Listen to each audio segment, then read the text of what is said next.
मैं सूरज आप सभी का वर्ड इनकार्नेशन में स्वागत करता हूँ।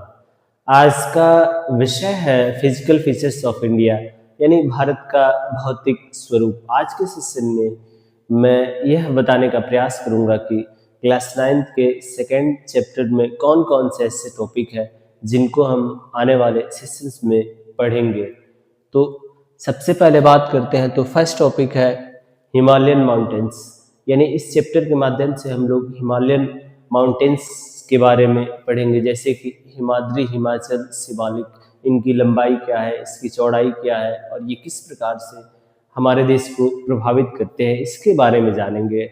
दूसरे टॉपिक की बात की है तो वो है नॉर्दर्न प्लेन्स। नॉर्दर्न प्लेन्स के अंतर्गत जो हमारा देश है, सामान्यतः ऐसा माना जाता है कि नॉर्दर्न प्लेन्स के माध्यम से ही हमारे देश में जो खाद्यान्न है उसका बहुत ज़्यादा मात्रा में उत्पादन किया जाता है, जैसे कि गेहूं हो गया, चावल हो गया, यानी कि उत्तर प्रदेश, बिहार, वेस्ट बंगाल, असम, पंजाब, इन सभी राज्यों के बारे में नॉर्दर्न प्लेन्स के माध्यम से जानेंगे। अब बात करते हैं हेडिंग नंबर 3 की, तो वो है पेनिनसुलर प्लेट्यू। पेनिनसुलर प्लेट्यू सामान्यतः पेनिनसुला का मतलब आपको भी पता होगा कि अगर कोई भूखंड या भूमि क्षेत्र जो 3 तरफ पानी से या जल से घिरा हुआ हो तो वैसे क्षेत्र को हम लोग पेनिनसुलर बोलते हैं। इसके अंतर्गत जो पठारी क्षेत्र है उनका अपना क्या महत्व है, किस प्रकार से वहाँ से तमाम प्रकार के खनिज उत्पादन होता है, उसके बाद से तेल निकाले जाते हैं और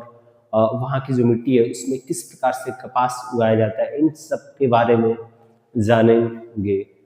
अब बात करते हैं अगर चौथे हेडिंग की, तो इसमें उसके अंतर्गत क्या पढ़ेंगे तो वो है इंडियन डिजर्ट। यानी इंडियन डिजर्ट आपको भी पता होगा कि जो राजस्थान है या उसके आसपास का जो क्षेत्र है वो इंडियन डिजर्ट के अंतर्गत आता है। तो इस चैप्टर में इन सब के बारे में हम लोग विस्तृत रूप से अध्ययन करेंगे कि कौन कौन से स्टेट्स ऐसे हैं जिनमें डिजर्ट्स का भाग पड़ता है और वहाँ की संस्कृति क्या है, कल्चर क्या है, खान पान क्या है, वेश परिधान क्या है, इन सब के बारे में इस टॉपिक के माध्यम से जानेंगे। और 5वां जो टॉपिक है वो कोस्टल प्लेन्स। कोस्टल प्लेन्स से आशय यह है कि जो भी भारत के राज्य है, जैसे कि अगर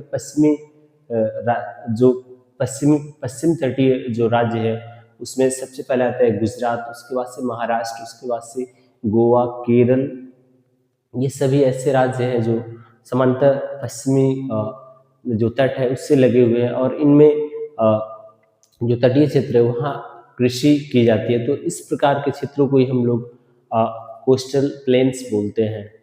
अब बात करते हैं द आइलैंड्स। आइलैंड्स से यह है कि सामान्यतः वैसा भूखंड जो चारों तरफ जल से घिरा हुआ हो तो वैसे क्षेत्रों को ही हम लोग आइलैंड या द्वीप बोलते हैं, जो सामान्यतः अगर अपने देश की बात की जाए तो उसके अंतर्गत कई जो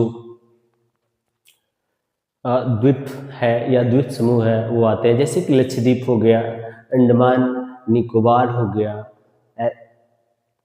ये सभी आते हैं। तो यानी कि ये जितने भी टॉपिक्स हैं इन सब के बारे में आने वाले सेशंस में मैं जो भी वीडियो बनाऊंगा वो विस्तृत रूप से और तथ्यात्मक रूप से होंगे। धन्यवाद।